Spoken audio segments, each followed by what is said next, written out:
நம்ம தமிழ்நாட்டில தனுஷா, விஜயா அப்படின்னு 2, 3 நாளா எல்லாரும் அழிச்சிட்டு இருக்கும்போது, அங்க எல்லா நாடும் இந்தியாவ போட்டு தாக்கு தாக்குன்னு தாக்கிட்டு இருக்கு. ஆனா மறுபடியும் இன்னொரு போர் வந்துருச்சா அப்படின்னு கேட்டா, போர் கிடையாது. போட்டி. Commonwealth games. இந்த மாதிரி என்னோட அழகான குரல டெய்லியும் கேட்கணும்னா, உங்க பொண்ணான கையால அந்த ஃபாலோ பட்டன தட்டிருங்க. ஆஸ்திரேலியாக்காரங்க ஏதோ ஊக்கம் மருந்து பயன்படுத்துறாங்க போல. எல்லா ஸ்போர்ட்ஸ்லயும் மேல இருக்கானுங்க. கிரிக்கெட் பயங்கரமா விளையாடுறானுங்க, ஃபுட்பால்ல இருக்கானுங்க. இப்ப காமன்வெல்த்ல மொத்தமா 80 மெடல் ஜெயிச்சிருக்கானுங்க. என்னடா சொல்ற? ஆஸ்திரேலியாவே 80ஆ? அப்ப நம்ம இந்தியா எத்தனாவது அப்படின்னு கேட்டீங்கன்னா, 12 மெடல் ஜெயிச்சு 9வது இடத்துல இருக்கோம். ஏன் இவ்வளோ கம்மியாக இருக்கும்? நம்ம பசங்க விளையாடலையானா? அப்படி கிடையாது. இந்தியா நல்லா விளையாடுறதுனா கிரிக்கெட்டு, பேட்மிண்டன், ஹாக்கி தான். இந்த 3மே இந்த காமன்வெல்த் கேம்ஸில் இந்த தடவை கிடையாது. யாருமே இல்லாமல் இந்தியா அனாதையாக தொங்கிட்டு இருக்கும்போது நம்ம ஒரு 12 வீரர்கள் நம்ம மானத்தை தாங்கி பிடிச்சிட்டு இருக்காங்க.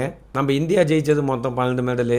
அதில் 2 கோல்டு, 7 சில்வரு, 3 பிரான்ஸ். நம்ம இந்தியாவுக்கு கோல்டு அடிச்சு கொடுத்ததே சிங்க பெண்கள் தான். ஃபர்ஸ்ட் மிராபாய் சானு வெயிட் லிஃப்டிங்கில் கோல்டு அடிச்சிருக்காங்க. அடுத்தது சன்மிலா டங்கர், அவங்க பேரா அத்லெட்டிக்ஸில் கோல்டு அடிச்சிருக்காங்க.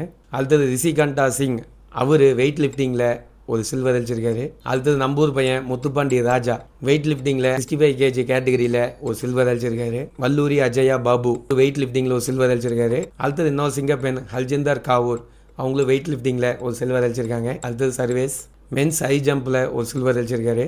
இந்த பேர் எனக்கு ரொம்ப பிடிச்சிருக்கு. குல்பீர் சிங் மென்ஸு 10,000 மீட்டரில் ஒரு சில்வர் ஜெயிச்சிருக்காரு.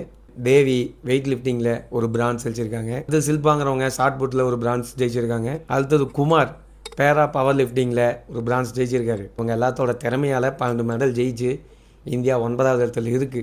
இந்த ஆஸ்திரேலியாக்காரன் 12 மெடல் நம்ம எங்கே இருக்கோம், 80 மெடல் ஜெயிச்சிருக்கான். ஃபர்ஸ்ட் ஆஸ்திரேலியா, அடுத்தது கனடா, 3வது இங்கிலாந்து. எல்லா நாடுமே எல்லா ஸ்போர்ட்ஸ்லையுமே நல்ல முக்கியத்துவம் தராங்கன்னு நினைக்கிறேன். நம்ம இந்தியாவில் மட்டும் ஏன் இந்தியா கிரிக்கெட்டில் மட்டும் பயங்கரமாக இருக்குது, மற்ற இதில் ஒழுங்காக விளையாடுறதில்லை அப்படின்னு உங்களுக்கு தெரிஞ்சதுன்னா மறக்காமல் கமெண்ட்டில் சொல்லுங்கள்.